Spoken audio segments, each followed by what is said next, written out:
Well, hello everybody, and welcome back. We are doing a final on the small scale group build hosted by Shawn over at the Scale Model Car Guy channel, and of course myself. I know I was a bit of a ghost in this one. I do apologize about that, but lots of family stuff going on, lots of people coming in to visit. It seems like February and March are going to be busy months from now on because folks are already talking about coming back and visiting again. So uh, we'll have to address that when it happens. In the meantime, here is our Pyro kit. This is the Vintage Brass Car Series by Pyro. This is from 1967, and it was an amazing kit to build.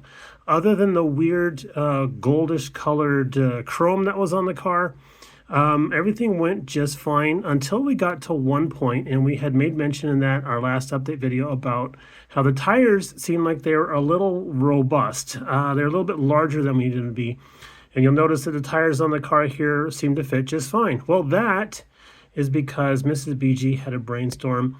I was telling her about how the tires don't fit and I had to modify, we have to modify the suspension and all that jazz. And she says, well, why don't you just get one of your friends who do 3D printing to see if they can create a file for the tires? And I thought, that's actually a genius idea. So I reached out to my good friend Chris Rohde, gave him some measurements over the phone, and he was able to map out a program to, I'm not quite sure how all this works, but he was able to map out a program and print these tires. These were the first iteration of them. They fit perfectly the first time. And since these rims are kind of done in two pieces, it was easy to sandwich the 3D printed tire between the rims.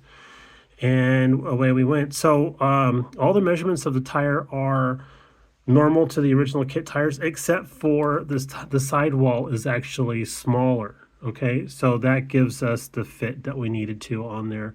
And it doesn't look like it's out of scale at all. It actually looks kind of better with the smaller tire on there than if it had the super tall vinyl tires that were also, not only were they a little too tall sidewall wise, but they were a little snaky. You put them on the rims, and they had a warp to them. All of them had a warp that weren't going to look very good. So we thought the kit deserves to have a little bit of modernization to it. So we went ahead and put those 3D tires on there, painted them up in Tamiya rubber black. Looks the part greatly. I really like how it looks. And then the brass, I know I had bought some, I think it was Vallejo color. It just had brass on the little jar. And I thought, okay, we'll try it out. And then I got some comments saying it doesn't look so great. So I couldn't disagree. So we went and we just did what we did on the Joker car. We painted everything into Tamiya TS20. Yeah, TS20, I think it is, or 21 rattle can gold, and then went over everything with the transparent yellow, which is I don't remember the number now, but it gives it a good enough look. And on camera here, I was looking through the viewfinder. It looks really cool. So I like how it came out. The transparent pieces for the windshield and rear window were in great shape. Didn't have to polish those at all. Just had to do a little bit of sanding and filing to get them to fit into the frames a little better. No problems there. We even had one tire left over, so we used it as a spare tire. And I'm glad we did, because can you see the how close that tire is to the side lamp there? Those are actually touching. And if we had tried to use the kit supplied vinyl tires, those would have been that would have been an issue. So I saved myself some worry there, even before I started getting into too involved into the build. The hardest thing about this build, other than figuring out what to do with the tires, was trying to mount these little side bars here that hold up the convertible top. I got to a point where I was like, you know what, I might just leave the top off or down, or whatever, but there's no folded top option. And I thought, okay, this is a kit that's not for beginners, even though it's a small scale, and it actually has a pretty good size part count for it. It is definitely not a beginner's build. You have to do a lot of fitting and fixing, a lot of research to try and figure out. I mean, it's a Renault from 1906. Not a lot of photographs of these things out there.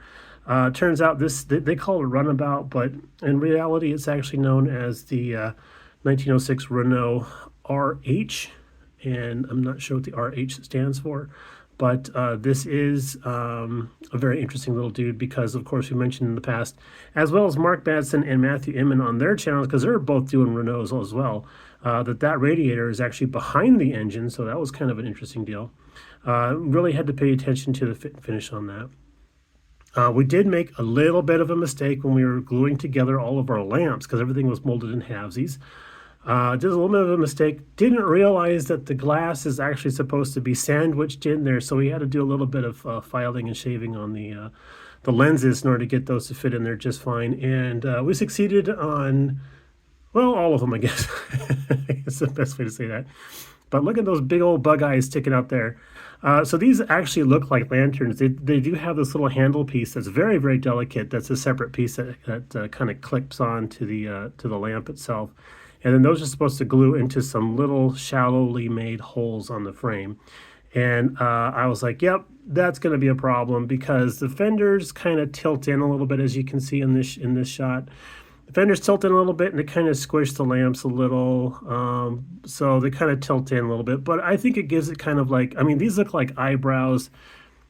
There's the smiley face down there, the nose, and those are just some big happy eyes. This guy was just so happy to have gotten built, I think. At least that's what a story I'm telling myself. So it was actually a fun build.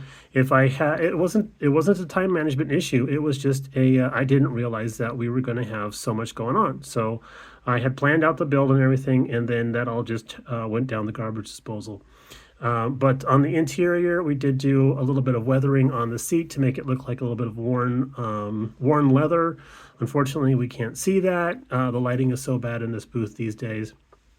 And let's see, I'm going to take the hood off and then see if we can get the car closer to the camera so we can see the engine detail we did, because there was a lot of discrepancy between the instructions and I did paint the other side of the hood. Yep, I'm getting better about that. But here's the engine. Let's see if we can zoom in a little bit. There we go. There's the engine. A lot of brass going on up inside of there too. Turns out it's supposed to be all copper tubing, so I didn't know that until it was too late, so that's on me. I was excited to build the engine because I like building engines. That's just my favorite thing to do in a model. And I didn't realize that we were going to have such an intricate little engine in this dude. But sorry for the shakiness. I just took some allergy medication and it makes me jittery. So let's go around to the back side here to our tail lamps. Let's pull back to that setting. Ta-da! There we go, like a master. And I glued these on. And I'm not quite sure what I probably got called away by my nephew. And I didn't get them perfectly aligned before the glue setup. So now, there you go. It's a little derpy in the back there, if that's the word we still use. I'm not quite sure. But yeah. Yep. It's got a hustle and its bustle for sure. I even put the little number card on the back there. The R1906. So R for Renault, I suppose. Underneath this little dude, not much going on. The drive shaft just attaches to the differential and kind of points north or forward. Doesn't even touch anything underneath there. It's just sort of like hey, that's supposed to have a drive shaft. Cool. And then we did some stained wood underneath there to kind of give that more of an authentic little look there. So that's basically it. I did want to do some weathering on the roof, but then I thought, no, just leave it. And everything I've ever seen of these cars, picture-wise, is just covered in pinstriping, and there's no way I can do that at this scale with my top talent level on the budget that I'm using. Yes, I'm using a lot of excuses, but yeah, it's an intricate little guy. Excuse me for the sniffing. Intricate little guy. I really enjoyed building this. I do have a Cadillac in the stash from the Pyro series, and I'm looking forward to tackling that. Maybe not for the small scale group build, because maybe I want to do something a little different. I don't want to like get stuck in a niche doing these guys. But this is a great kit. If you find one of these out in the wild, I paid $14 for mine at a swap meet. I think that was the perfect price to experiment with building a kit like this. And if you find one for that price, jump on it, get it. Don't ask questions, just give them the money and go. So that's my advice to y'all.